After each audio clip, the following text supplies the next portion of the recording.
Bien, pues nos vamos a ir al libro de Mateo, al capítulo 26 y versículo 36.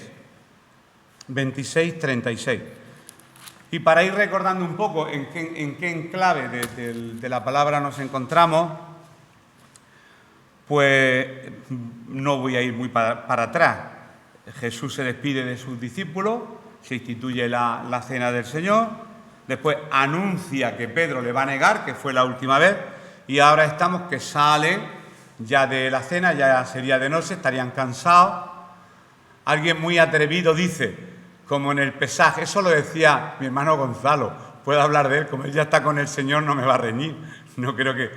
Decía Domingo, yo creo que lo que pasó, bueno, Gonzalo es que tenía su gracia y sus caídas, es que como en el pesaj es obligatorio tomar 4 copas de vino, además de la pereza y del temor que tenían los discípulos, pues el vinico le hizo que tuvieran sueño y por eso se durmieron. Y esa era su exégesis, su teología sobre el por qué se quedaron durmiendo los discípulos. Pero broma aparte, y ciñéndonos en lo que es la Escritura, que puede ser, también sería otro factor de que se durmiera, aunque lo que dicen los estudiosos de la palabra, el desánimo, el desaliento, el ver que esos 3 años de ministerio habían pasado volando y de que Jesús se tenía que enfrentar a la muerte. Es como si tú sabes que dentro de 2 horas estás en el corredor de la muerte y te dicen, es la hora, es la última voluntad, la última comida y que te van a electrocutar, que ya lo sabes. Decimos que era Dios, pero también era hombre. Entonces, hoy vamos a ver la humanidad de Jesús en el momento más trágico de toda su vida. Y que es precisamente lo que hoy, acercándonos a la mesa, o la mesa acercándose, ¿sabéis por qué yo siempre digo nos vamos a acercar? Porque cuando estuve mucho tiempo en otra iglesia, éramos nosotros los que veníamos a participar, pero que no pasa nada, que se reparta o que vengamos, eso es lo mismo, por eso quizá me equivoco a la hora de decirlo. Eso son formas y las formas no tienen la menor importancia. Bien, yo he titulado Jesús en Getsemaní, dice así, empiezo a leer, entonces, que sepáis que yo siempre uso la Reina Valera del 60. Si alguno de vosotros tenéis otra traducción y veis que no coinciden algunas palabras, es porque es una versión más moderna, pero es lo mismo, quizá dicho con otras palabras, ¿vale? Entonces llegó Jesús con ellos a un lugar que se llama Getsemaní y dijo a sus discípulos, sentaos aquí entre tanto que voy allí y oro. Y tomando a Pedro y a los 2 hijos de Zebedeo, comenzó a entristecerse y a angustiarse en gran manera. Entonces Jesús les dijo, mi alma está muy triste, hasta la muerte. Quedaos aquí y velad conmigo. Yendo un poco adelante, se postró sobre su rostro, orando y diciendo, Padre mío, si es posible pase de mí esta copa, pero no sea como yo quiero, sino como tú. Vino luego a sus discípulos y los halló durmiendo, y dijo a Pedro, ¿así que no habéis podido velar conmigo 1 hora? Velad y orad para que no entréis en tentación. El espíritu a la verdad está dispuesto, pero la carne es débil. Otra vez fue y oró por segunda vez diciendo, Padre mío, si no puede pasar de mí esta copa sin que yo la beba, hágase tu voluntad. Vino otra vez y los halló durmiendo porque los ojos de ellos estaban cargados de sueño. Y dejándolos se fue de nuevo y oró por 3ª vez, diciendo las mismas palabras. Entonces vino a sus discípulos y les dijo, dormid ya y descansad. He aquí ha llegado la hora y el Hijo del Hombre es entregado en manos de pecadores. Levantaos, vamos, ved, se acerca el que me entrega. Ya en los siguientes versículos vemos que ya se está acercando Judas con los soldados romanos y van a detenerlo, con las esposas de la época que eran unas cuerdas, me imagino. Y ahí viene la detención, el encarcelamiento y el posterior sufrimiento. En otras épocas, cuando se ajusticiaba un reo, hay muertes que son más rápidas. Simplemente, cuando estuvimos en Polonia, estuve con mi familia en Auschwitz para ver dónde estuvieron los judíos antes de que nos llevaran a los hornos crematorios. A muchos los fusilaban así en un momento, pero un fusilamiento es un tiro y han muerto. Pero Jesús no fue solamente matado en una horca o de un balazo, sino que fue torturado y después muerto. Es una muerte con tortura, que no es lo mismo, una muerte especial, una muerte cruenta. y una muerte con un significado inmenso, sobre todo para los que decimos que somos cristianos, y es lo que nos vamos a centrar en esta mañana. Vale, pues antes de enfrentar el martirio, que él ya sabía que Judas estaba por llegar con la trupe, que se lo iban a llevar, iba a empezar el juicio y la posterior tortura, pues se retira a un lugar apartado. Pero era un lugar que él conocía. No era la primera vez que él se iba a Getsemaní.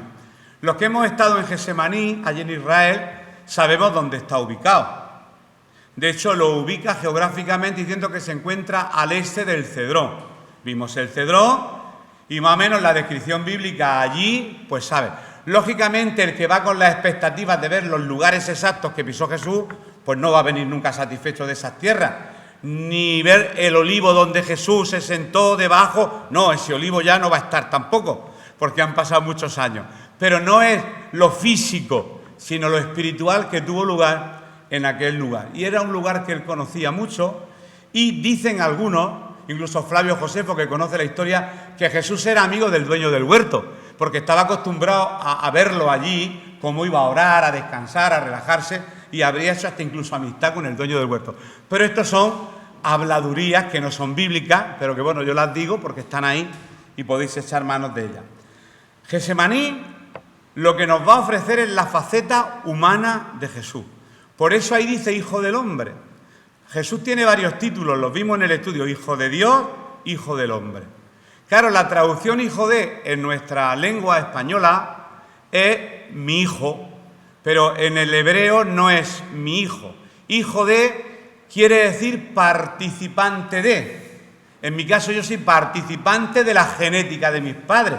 Hijo de Dios es que él participa de una naturaleza divina. Hijo del hombre, participante de una naturaleza humana. Por eso aquí se le llama como Hijo del Hombre, porque ahí estaba Jesús en toda su humanidad. Estaba asustado. ¿Dios asustado? Sí, y muchos lo iban a matar. Asustado en gran manera, con mucho temor. No quiso irse solo, se llevó a los 12, escogió a los especiales para él. O sea, montó su número. Como yo, que siempre me río en Encarna, el número que monté, ¿os acordáis, Fina? Cuando me operaron por primera vez, yo soy muy hipocondríaco. Y me llevé media iglesia, me la llevé a Ircovisión. Qué vergüenza, Encarna, ¿verdad? Y vino Nani, me vino Fina y vino mi hermana. ¡Ay, ay, que me van a operar! Yo estaba asustadísimo, de verdad, María Jesús. Me llevé a media iglesia. Si tú hubieras estado aquí, también te hubiera venido conmigo. O no te diría aquel día. Veniros, que me van a operar. Como si me hubiera ocurrido algo del otro mundo. Pero bueno, agradezco. Los hermanos respondieron y la verdad que me dio paz saber que estaba allí. Dice mi mujer, madre mía. Ella trabajando en urgencias, que cuando entra alguien le gusta que vaya uno, no que vayan 200. Y yo me llevé a media iglesia para allá. Bueno, Jesús estaba en una situación muy trágica, eso sí que era trágico realmente. Iba a dar la vida y vamos a ver el peso que realmente tuvo que cargar para morir. El peso que tuvo que cargar. Vamos a medirlo, no en kilos, vamos a medirlo de forma espiritual. Repito, Getsemaní lo único que muestra es la faceta humana, la parte humana del sufrimiento de nuestro Señor Jesucristo. ¿Por qué? Porque faltarían aproximadamente unas 2 horas, porque eso fue de noche, cena, se van allí y amaneciendo es cuando aparecen por allí los soldados juntamente con Judas. Y él decide retirarse pues, a un lugar y con sus discípulos, pues por eso, para orar con el Padre, para desahogarse. Su alma necesitaba desahogarse. Él estaba en un cuerpo humano, que nunca se nos olvide, que jamás se nos olvide. Hay críos que me han llegado a preguntar, oye, si Jesús era Dios, ¿por qué no nació hablando? Digo, chiquillo, porque se sometió a una naturaleza humana y los niños tienen un proceso gradual de aprendizaje. ¿Cuál es la primera palabra que dicen los hijos, los niños en todo el mundo? Ajo, ajo, ¿verdad que sí? Después ma, y después pa, y así van aprendiendo. Pues Jesús, de la misma manera. Jesús no diría pa, diría ba, porque es Abba, padre en hebreo. Pero quiero decir que Jesús era hombre, y hoy vamos a ver la faceta humana de Jesús. Bien, todo esto que vamos en esta mañana a narrar, se narran en los 4 evangelios, los que llamamos sinópticos son todos menos Juan, pero en los 4, Mateo, Marcos, Lucas y Juan, narran esta historia de una forma magistral, con variaciones mínimas. Lucas siempre, sabéis que Lucas era médico, entonces Lucas, el médico, siempre le da un toque médico, un toque médico. Y la sangre que le salía tenía apariencia, ¿te dais cuenta? Se le veía el plumero de médico a Lucas. Cada uno en su faceta, inspirado por el Espíritu Santo, narra el acontecimiento a su manera. Getsemaní. Entonces llegó Jesús con ellos a un lugar que se llama Getsemaní. Lo hemos dicho tantas veces, pero en el estudio aparece aquí, en esta mañana, y tengo que decirlo, por quien no lo sepa, el significado. Pero antes la ubicación. Era un huerto, ubicado a los pies del Monte de los Olivos y al este del torrente del Cedrón, donde Jesús se retiraba de vez en cuando para orar y estar a solas. Bien, ¿qué quiere decir la palabra Getsemaní? Claro, si lo recordamos espiritualmente, qué hermoso. Si yo lo recuerdo naturalmente, pues ¿sabéis lo que yo recuerdo de Getsemaní? Pues que me robaron una máquina de fotos. Fíjate, para que veáis que los lugares no son nada. Eso es lo que yo recuerdo de Getsemaní, que allí alguien me virló a uno de mis hijos la máquina de hacer fotos. Pero vámonos a la parte espiritual, dejémoslo lo carnal. Es de origen arameo. Arameo es un dialecto del hebreo. Y posteriormente, cuando se translitera, cuando se pasa al griego, la palabra Getsemaní es Getsemané. No penséis que quiere decir mucho más. Son dos palabras, uno quiere decir apretar y la segunda parte aceite. Prensa de aceite. Prensa de aceite.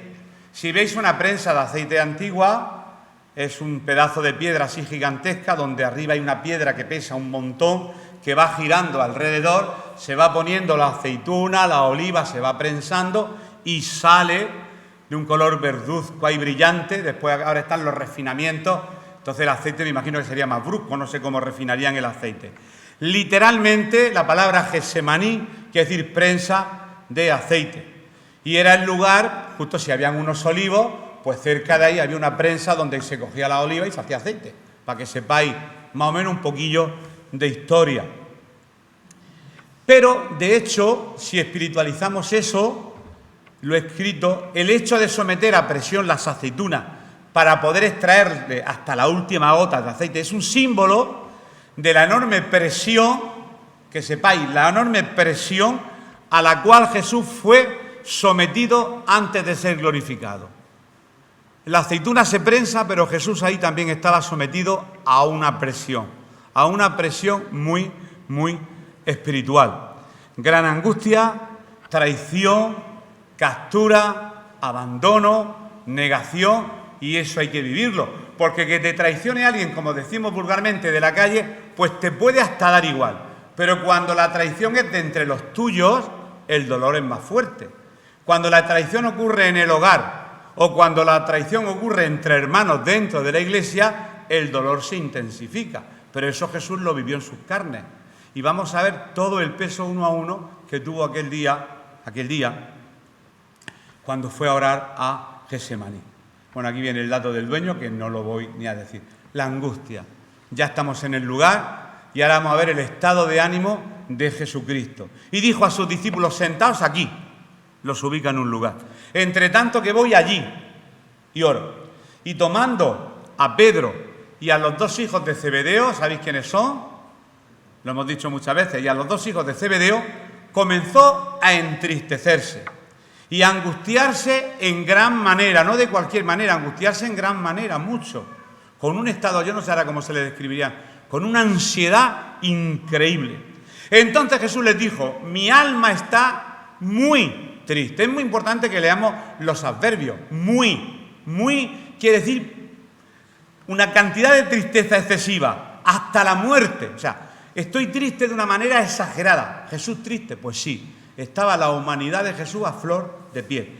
Quedaos aquí y velad conmigo.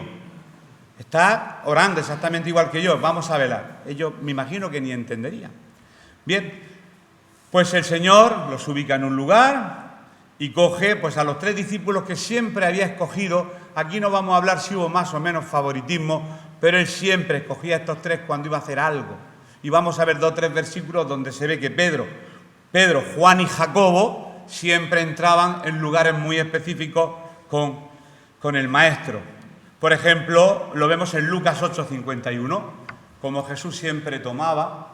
Y esto no nos tiene que, porque eso puede ocurrir también en nuestras vidas. ¿Por qué este es el responsable o el que manda y yo no? Es que yo soy diferente, ¿qué tal? No. Esto no nos tiene que llevar a pensar que Jesús tuviera favoritos. No. Hay otras motivaciones que si queréis otro día podemos explicarlas. Entrando en la casa, no dejó entrar a nadie, sino a Pedro, a Jacobo, a Juan y al padre y a la madre de la niña. Eso habían. Hay gente que quiere estar. Hay gente que quiere estar en misa y repicando. Hay gente que quiere ser el muerto en el entierro y la novia en la boda. Y no puede. Que no se puede en tantos sitios al mismo tiempo. Cada uno en su lugar. Y no pasa nada. Y nos conformamos.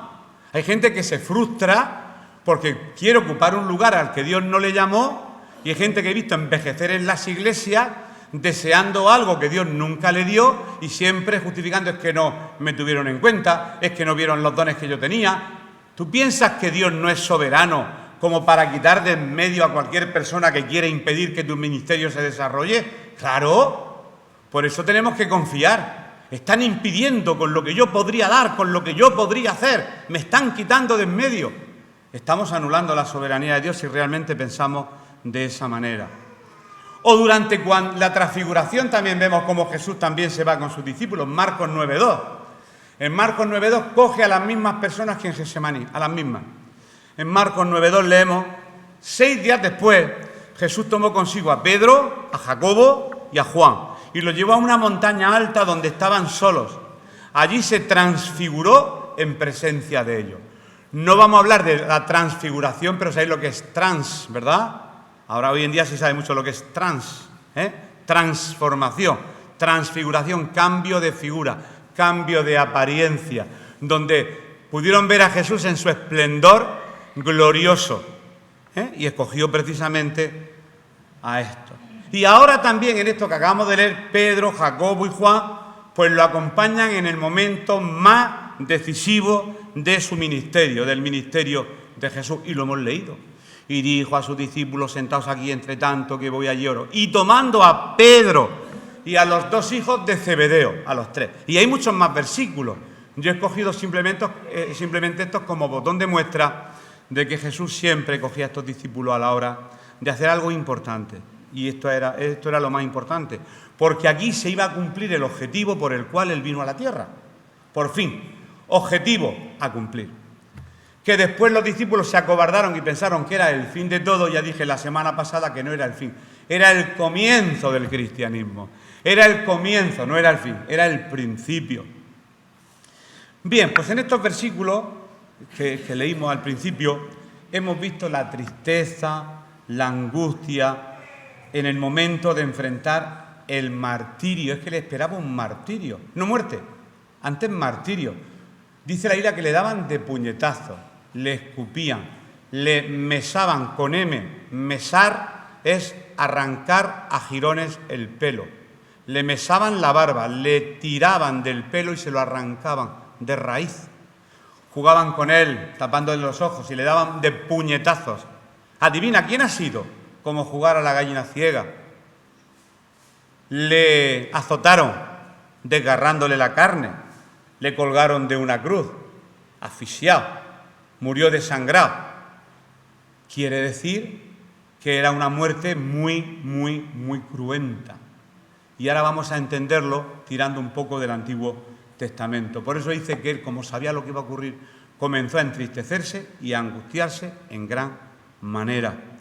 Bien, si tiramos para atrás, siempre hemos visto a un Jesús fuerte, inquebrantable, calmado, asertivo en todo lo que hacía, nunca preocupado, aún en los momentos donde los enemigos lo rodeaban para tenderles trampa a él, en su sitio, siempre. Pero ahora, en esta porción, vemos a un Jesús distinto, a un Señor preocupado, angustiado, triste hasta la muerte, y por eso, en esa soledad, en esa angustia, en esa tristeza, Él tira de los discípulos.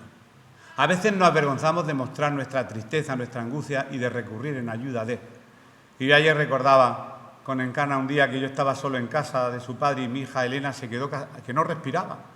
Y ella, cuando Encarna sale corriendo para urgencias, cuando una enfermera sale corriendo para urgencias, que la urgencia es una urgencia, te lo digo yo. ¿Saben? Dice, son muy listas esta enfermera. Digo, ay, y me quedé solo en la casa con una angustia de si mi hija había muerto una vez. ¿Qué hago? Y recurrí rápidamente a mi cuñado, su hermano, que eso es un trocico de pan. José Luis, mi hija, que se me muere, ya me conocéis, ¿no? Yo soy así. Vente para mi casa, que me encuentro solo, ayúdame. Y solo la presencia de su hermano estando conmigo me alivió. ¿Por qué? Porque yo soy humano. ¿Y cuántas veces nos cuesta mostrar nuestra humanidad para que no nos señalen? Somos humanos. No pasa nada porque expreses tu angustia.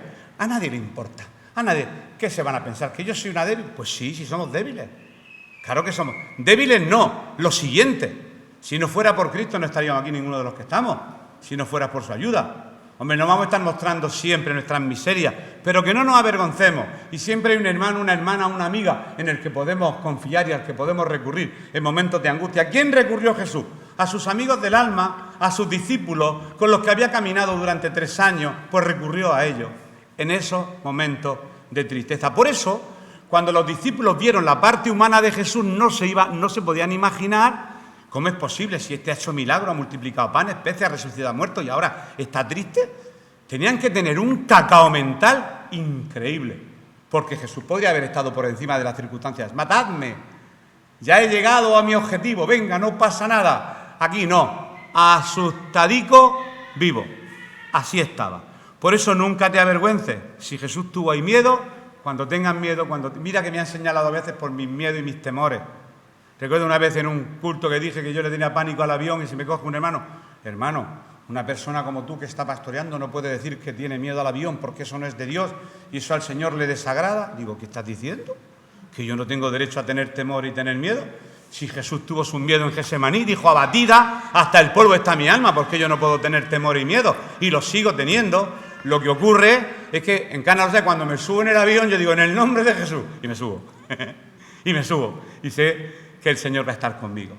¿Por qué vemos ahora a nuestro Señor tan angustiado? ¿Por qué? ¿Por qué? Pues vamos a empezar a ver la mochila con la que cargó. Se enfrentaba con varias cosas. Primero, Jesús enfrentaría la traición de uno de sus discípulos. ¿Tú sabes lo que es saber que entre tus filas hay alguien que te está traicionando? ¡Ay, hermanico, qué bien! ¡Ay, qué bien lo has hecho! ¡Qué bien has predicado! Por delante y por detrás, raca. Te das cuenta que acaban de meterte 2 puñalas traperas. Eso a Jesús le pasó. Con Judas, con uno de sus discípulos del alma, fue traicionado. Había permanecido a su lado durante todo el tiempo de su ministerio y ahora va y lo traiciona. Eso es un dolor increíble. Segundo lugar, vamos a seguir metiendo peso en la mochila del sufrimiento de Jesús. Después tenía que enfrentar el abandono del resto de los discípulos, que se escondieron pasmados, incluyendo la famosa negación de Pedro, que ya la vimos la semana pasada y que volveremos a verla más adelante. Y estas 2 cosas que hemos dicho, pues tuvo que ser una carga emocional, porque recordar, si Jesús era hombre, tenía emociones. Que sepáis que las emociones están en el alma. Emociones, sentimientos y voluntad. Forman parte del alma humana. Y Jesús tenía sentimientos. Y era una carga emocional tremenda para nuestro Señor. Si Jesús lloró en Juan 11, de ver el sufrimiento de María, su amiga del alma, cómo había perdido a su hermano. Y lloró, rompió a llorar. Y claro, la gente empieza a preguntar, pero si tenía poder para resucitarla, ¿por qué para resucitarlo? ¿Por qué llora? Porque era hombre. Y porque tenía emociones y porque tenía sentimientos, no le des más vueltas.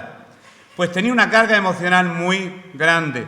Le habían prometido apoyo, ayuda, daré mi vida, y al final sabemos que no fue así.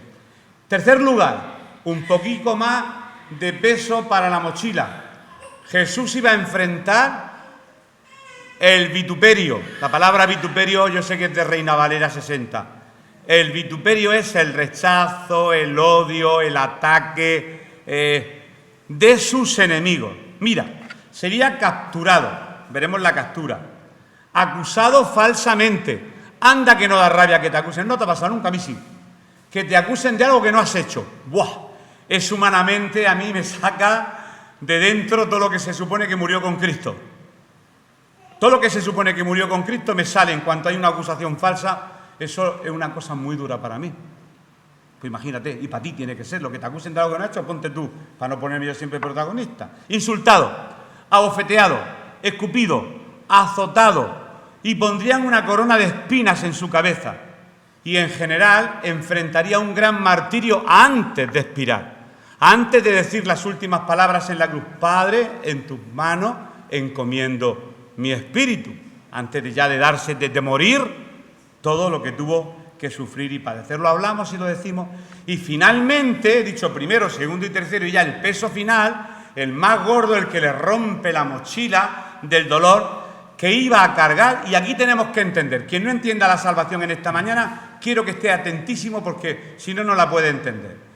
Con todo el lastre religioso que llevamos en este país durante cientos de siglos, todavía hay creyentes que no han entendido que Jesús se hizo pecado porque Dios no podía ver el pecado y Dios apartó la cara de su Hijo porque se hizo pecado, porque se comió los pecados de toda la humanidad, pasados, presentes y futuros, cayeron sobre él en ese mismo momento en la cruz. Esto es gravísimo, el peso más gordo de toda la historia de la humanidad fue cuando Jesús cargó con todo. Es que lo decimos como frase, en himnos cantó, cargó el peso de la humanidad. Pero vamos a ponernos en situación, ¿qué es eso de cargar el peso?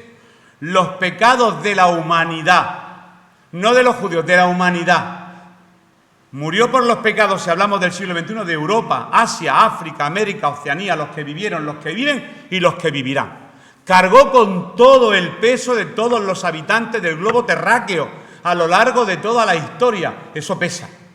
Eso pesa. Si ayer pecamos, algunos de nosotros, que seguro que lo haríamos, un peso más que le pusimos nosotros en la mochila a Jesús. Pero mirad cómo Él cargó con todo ese peso. Retrocedemos un poquito al Antiguo Testamento. Y en el Antiguo Testamento pues se acostumbraba pues, a ofrecer sacrificios de animales para expiar es quitar culpa, para expiar los pecados de los hombres. Y existían leyes, las leyes de Moisés, pues donde había un día que tenían de fiesta, el día de la expiación, como dentro de muchas religiones, pues el día donde hoy, pues yo me confieso y ya no tengo pecado. Hasta la próxima vez que peque tengo que ir de nuevo. ¿Os dais cuenta? Dios quitó el pecado para siempre, no para un rato. Eso me pasaba a mí cuando me confesaba, salía y digo, ay, se me ha olvidado ay, se me ha olvidado, y yo me tenía que estar al lado del confesor todos los días, porque estaba todos los días pecando. ¿Cuándo se iban a quitar los pecados de mí? Y aquí es donde está el punto de inflexión que tenemos que estar atentos.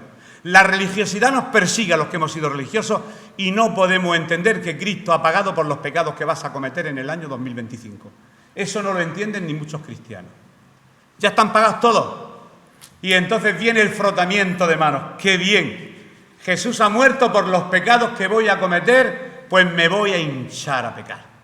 Voy a disfrutar porque como ya me los ha perdonado, y no voy a dar la explicación porque ya la sabemos. Costumbres israelitas eran de que cogían un animal, a ver, lo he escrito por aquí para entenderlo. Nos vamos a ir a Éxodo 30:10, por favor, cuando pueda, José, y lo leemos en un momentito.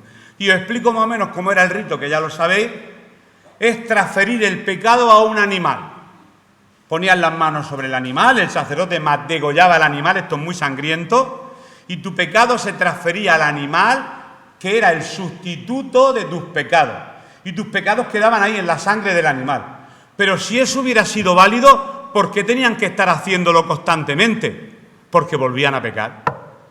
Ahí no se les quitaba el pecado, se les menguaba un poco la conciencia. Hasta el próximo, hasta la siguiente confesión, hasta el siguiente problema. Por eso siempre tenemos tanta culpabilidad, porque quizás no hemos entendido el sacrificio perfecto. Este es el sacrificio judío imperfecto. El sacrificio perfecto es otra cosa. Y sobre sus cuernos hará Aarón expiación una vez en el año con la sangre del sacrificio por el pecado para expiación. Una vez en el año hará expiación sobre él por vuestras generaciones. Será muy santo al Señor. Éxodo 30:10. Y hacían fiestas pues en función de los pecados cometidos y ofrecían pues distintos tipos de sacrificios. Sabéis que añadieron a la Torá, añadieron la Misná y otra serie de leyes, y si el pecado era más gordo, el animal tenía que ser más gordo, si el animal más pequeño, ¿verdad? Los pecados mortales, los veniales. Si hay cosas que hemos heredado de la religión de antaño y pensamos que este es más gordo, este es más pequeño, y Dios ve todos los pecados iguales, quizá con distintas consecuencias, pero el pecado es pecado. Pues todos estos animales, todos eran sacrificados como sustitutos de los pecados. Tenía que ser un animal sin tacha, de un año, no sé qué, con unas características muy especiales. El sacerdote salía, o sea, había un rito, y en ese rito, pues tú quedabas libre de tus pecados hasta que volvieras a pecar, lógicamente. Voy a leer otro texto que se encuentra también en el Nuevo, Hebreos 10, 1, 4, para que veamos lo que es un sacrificio momentáneo y un sacrificio para siempre, un sacrificio para siempre. Dice así Hebreos: porque la ley, teniendo la sombra de los bienes venideros, porque la ley es la sombra de lo que tenía que venir. El Antiguo Testamento no tiene que ver con... Sí, el Antiguo es la sombra. No es lo mismo la sombra que la persona. Tú vas andando y ves una sombra y dices, uy, una sombra, eso, hay un ser vivo, pero cuando... es Juan, es la sombra de Juan. El Antiguo Testamento, el tabernáculo, era la sombra de lo que había de venir en el plan perfecto de Dios que se cumpliría en el Nuevo Testamento, a través de Jesucristo. Porque la ley, teniendo la sombra de los bienes venideros, no la imagen misma de las cosas, nunca puede. Quiere decir que la ley nunca puede, por los mismos sacrificios que se ofrecen continuamente cada año, hacer perfectos a los que se acercan. Un sacrificio no te hace perfecto. Y aquí viene el tema de las promesas. Voy a hacer una promesa. Voy a subir, yo qué sé, de rodillas al Calvario. O voy a hacer esto. No me estoy metiendo con ninguna religión, que nadie se me ofenda porque no voy por ahí. O yo qué sé, vamos a llevarlo al terreno evangélico para que no penséis que esto es un ataque de iglesia. No se trata de eso. Voy todos los días a orar 3 horas y voy a leer la Biblia 5. Me voy a sacrificar para que vea Dios lo bueno que yo soy para agradarle. Eso no sirve. Eso no te va a hacer nunca, ni me va a hacer nunca perfecto. Dice que la ley no puede hacer perfecto a los que se acercan. De otra manera, cesarían de ofrecerse, o sea, dejarían de hacerse de sacrificio, pues los que tributan este culto, limpios una vez, no tendría ya más conciencia de pecado. Pero en estos sacrificios cada año se hace memoria de los pecados, porque la sangre de los toros y de los machos cabríos no puede quitar los pecados, literalmente. Lo dice Hebreos 10, 1, 4. El sacrificio de un animal no puede quitar. Y el sacrificio y tu esfuerzo humano no te va a quitar jamás la culpa. Porque hay alguien que ya pagó. ¿Cómo vas a intentar pagar algo que ya está pagado? Eso sería de tonto. Intentar pagar algo que ya está pagado. Entonces, ¿qué tengo que hacer? Nada, creer que alguien lo hizo por ti. Y ya está. Alguien, así de fácil. Pero no es tan fácil. Porque después, esa persona que pagó por ti, no es que ha puesto requisitos, porque el requisito él lo hizo por amor, porque de tal manera, sino que tiene unas consecuencias. Tiene unas consecuencias, que es obedecer su palabra. Y ahí está la parte difícil. Los pecados de las personas eran cubiertos a través de ofrecer un cordero y todas esas cosas. Vale, esto lo voy a saltar porque ya lo he dicho.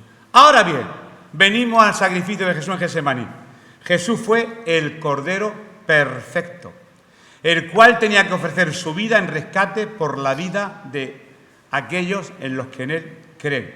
Y el sacrificio del Señor fue una vez y para siempre. Y para siempre. Por eso no hay que volver a confesarse para salvación. Si acudir a él en los momentos de angustia, por supuesto que sí. Al que no conoció pecado, dijo el apóstol, por nosotros lo hizo pecado, para que nosotros fuésemos hechos justicia de Dios en él. Este texto hay que entenderlo. Cogió el pecado de toda la humanidad, se lo echa en la mochila, Jesús se hace pecado y el Padre hace así y no puede mirar al Hijo. O sea, en la mochila no solamente el rechazo de Judas, de Pedro, sino el rechazo del propio Dios, a sí mismo. Porque se hizo pecado para que tú ya no tuvieras nunca más pecado. Hasta ese punto llegó el amor de Dios. Este es el mensaje auténtico de salvación, que no de religión. No porque lo esté dando yo, porque lo dice la palabra. Se predique donde se predique. Jesús cargó con todo el pecado de la humanidad. Ahora vamos a tratar de entender lo que realmente significa que los pecados recayeron sobre Jesús. ¿Por qué? Porque Dios aborrece el pecado. Y por primera vez en la historia de la humanidad, desde que el hombre es hombre hasta que Cristo venga, el Hijo de Dios, otra vez, ahora viene el Hijo de Dios. Hijo de Dios, participante de la naturaleza divina, verdadero Dios. Tendría que hacerse pecado para que nosotros pudiéramos tener vida eterna. Para que el Señor nos vea limpios, alguien tuvo que cargar con tu pecado. Te quitó la camisa sucia y se la puso Él. y ya Dios te ve con una camisa limpia. Por eso, yo limpio y pequé ayer, sí. Yo limpio y critiqué a un hermano, sí. Yo limpio y hice eso, sí, sí, sí, para siempre. ¿A qué es difícil entenderlo? ¿Sabéis por qué? Porque nuestra humanidad repugnante quiere llegar a Dios de la siguiente manera: me salvo por mis méritos, porque iba al culto todos los domingos, porque leía la Biblia 3 horas, porque era más bueno que nadie, porque yo y yo. Y no es yo, es tú. Es Jesús quien quitó tus pecados. El que se hizo pecado por ti y por mí. Y esto es difícil de entenderlo porque requiere una muerte, una muerte total a nuestra humanidad. Por eso, y voy terminando, tenía aquella angustia tan grande, tenía una angustia tremenda. ¿Y el que hizo? ¿Qué se hace en una situación de angustia? Orar. Por lo tanto, no lo estamos haciendo tan mal. Cuando hay situaciones, sean de un tipo o de otro, y hay situaciones de gran angustia, orar. La oración, la respuesta, y no voy a volver a leer los versículos donde empieza a hablar con los discípulos, los deja aquí, coge a 3, se va adelante, ora 1 vez y 2 veces y 3 veces. ¿Por qué insiste tanto? Pues porque necesitaba eso es una lección espiritual que tenemos que aprender. En los momentos de angustia, la oración es eficaz. La oración eficaz del justo puede mucho. Eficaz del justo. Justo quiere decir justificado, no quiere decir otra cosa. Bueno, eso no lo voy a leer, estoy pasando simplemente porque estas cosas ya las he dicho. Él mostró toda su humanidad en un momento de tanta angustia. Vino, los halló durmiendo, les reprocha: es que no habéis podido velar conmigo ni siquiera una hora. Por Lucas sabemos que los discípulos estaban tristes. ¿Por qué? Pues estarían deprimidos. Ver a este Jesús tan milagrero, de golpe y porrazo, tan angustiado, pues estarían incómodos. Y lo dice el mismo Lucas, que no lo vamos a leer, dice: cuando se levantó de la oración y vino a sus discípulos, los halló durmiendo a causa de la tristeza. Un detalle que añade otro que no es Mateo, que es Lucas. Dormían a causa estaban tan tristes que no tenían ganas. Si eso no ha pasado, es que tú has tenido mucho. ¿Cuántos jueves te ha dicho la mente? No vayas a la oración, hace mucho calor. Yo levanto mi mano, me da vergüenza decirlo, que somos humanos, ni de venir a la iglesia, ¿o no? Pues eso nos pasa a todos. ¿Es que nos da miedo decirlo? Yo no quiero que me dé miedo decirlo. Somos humanos, muy humanos, a causa de la tristeza. Y hay momentos en que uno no tiene ganas ni de mirarse en el espejo. Y así estaban los discípulos. Y en Marcos también añade otro detalle. Dice: al volver otra vez los halló durmiendo porque los ojos de ellos estaban cargados de sueño y no sabían qué responderle. Uno dice porque sus ojos estaban cargados de sueño, otros porque estaban tristes. Gonzalo decía que era a causa de la celebración del Pesaj. Y al final no lograron ayudarle en oración. Pero Jesús termina diciendo: pues velad y orad para que no entréis en tentación. El espíritu está dispuesto, pero la carne es débil. Aquí le da no un reproche, sino una lección de espiritual. Pues que sepáis que tenéis que orar, porque es muy importante la oración. No entréis en tentación. Para que no entréis en tentación. Vuestro espíritu, ¿cuántas veces he dicho voy a orar y no ha orado? ¿A que sí? Es más fácil leer, es más fácil ver una película cristiana, es más fácil cantar. Yo que soy, verdad, muy así para la alabanza, aleluya, que me gusta. Eso es como que apela más y está bien, ¿no? No digo que esté mal. Pero la oración es quizá lo que más nos cuesta a los seres humanos. Jesús, que nos enseña la forma de cómo debemos pelear nuestras batallas, especialmente aquellas que provocan desánimo y la profunda tristeza en nuestro corazón, y es a través de la oración. Yo me quejo mucho, y al final termino diciendo, pues cuando fui al médico, que voy a perder la vista. Mira, hay aquí una persona que me dio una palabra de ánimo, un hermano que está aquí delante, que dice: tú tranquilo, que si tienes que perder la vista, eso no va a ser de martes para miércoles, sería de forma gradual y Dios te estaría preparando para ello. Es un consejo que recibí de uno de los hermanos que está aquí en esta mañana en la congregación. Digo, tienes razón. Y hasta que no rendí eso, y en Cana dice: mira, que lo te ha dicho la médico, que no te va a quedar, que hacía que yo mis temores, ¿no? Pero cuando tú rindes al Señor eso y dices: Señor, ¿sabes lo que digo? Estoy dispuesto, si me tengo que dar, me quedo, lo siento. Aprenderé braille, me palparé, predicaré, lloraré, pero estoy dispuesto, lo acepto. Y ahí es donde viene el milagro, en la aceptación de la situación. Y hay situaciones que no aceptamos. Hay situaciones que nos cuestan mucho aceptar, muchísimo. Jesús tuvo que aceptarlo porque al final, a la tercera vez de la oración, dije, venga, dejar ya, que ya el que me va a entregar está llegando ahí por la puerta y ya no hace falta ni que oréis porque ya está todo escrito. Fijaros lo que he dicho de Lucas, el médico, el detalle que da, y quizás esto sí podemos leerlo y será creo que el último versículo. Lucas 22. En Lucas 22, capítulo 41, Lucas hace una fiel descripción de la situación de angustia de Jesús en Getsemaní. En la carga más grande que le echaron en la mochila en ese momento a Jesús, dice así. Repito, Lucas capítulo 22, versículo del 41 al 44. Padre, si quieres pasa de mí esta copa, pero no se haga mi voluntad, esa es la rendición, sino la tuya. Y se le apareció un ángel del cielo para fortalecerle, y estando en agonía oraba más intensamente, y era su sudor como grandes gotas de sangre que caían hasta la tierra. No dice que hay gente que dice que Jesús sudó sangre, que no sudó sangre, Jesús sudó sudor. Pero dice cómo, en forma de, por el aspecto, por la nocturnidad, por lo que fuera, tal como lo observó Lucas y tomó notas, porque Lucas y Mateo, sobre todo, que escribía muy bien, porque fue, acordaros, era recaudador de Hacienda, él escribió y tomó datos para posteriormente dejarlos aquí escritos, que su sudor era como grandes gotas de sangre que caían hasta la tierra, estaba sudando. Todo esto lo describo simplemente para que veamos la situación en Getsemaní. Tan grande era su angustia que el sudor parecía sangre. Aplicaciones prácticas. Primero, que sepamos de una vez para siempre que nuestra carne es débil. Nuestra carne es débil. Y si no somos responsables con nuestra vida espiritual, que nos pasa a todos, y oramos frecuentemente, especialmente en los momentos de gran angustia, podemos decaer. Todos. Pero si oramos fervientemente no está hablando de tono ni de intensidad, fervientemente es otra cosa, Dios nos fortalecerá para que en su poder podamos vencer cualquier prueba. Él no dice que te va a quitar el problema, sino a lo mejor en medio del problema ser fortalecido.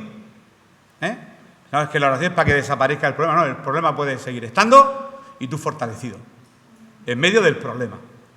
Eso es lo que está diciendo su palabra. Y ya llega la hora, Jesús es detenido, dice ya no oréis más porque el que está a la puerta me entrega. 3 años y ahora llega la hora de enfrentar aquel momento, se fortalece a través de la oración, se enfrenta a sus enemigos y continuaremos la próxima semana viendo cómo es detenido, cómo es llevado delante de Pilato, delante de Herodes, etc. Vamos por el capítulo 26 y nos quedan 2 capítulos para terminar este Evangelio y ya continuaremos con otra porción del Nuevo Testamento. El último consejo lo tenía por aquí. Ahora, nuestro Señor nos enseña cómo debemos enfrentar los desafíos que esta vida nos presentan, a todos, a unos a una edad, a otros a otra, en un momento. Muchas veces temeremos o nuestro corazón se angustiará, pero seamos valientes y busquemos la fortaleza en la oración. Eso es algo que le he oído decir mucho a Lola. Oración. Y decimos, sí, lo damos como por sabido, pero es que la oración tiene poder, que Dios nos ayudará y al final podremos cumplir su voluntad. Si Jesús nos dio ejemplo, siendo Dios que tuvo que orar en angustia para que Dios lo consolara, y Dios no le quitó el sufrimiento, le taladraron las manos, le pegaron, le escupieron y lo mataron. Es decir, que oró y desapareció el problema, que es la mente que tenemos de la oración, la magia.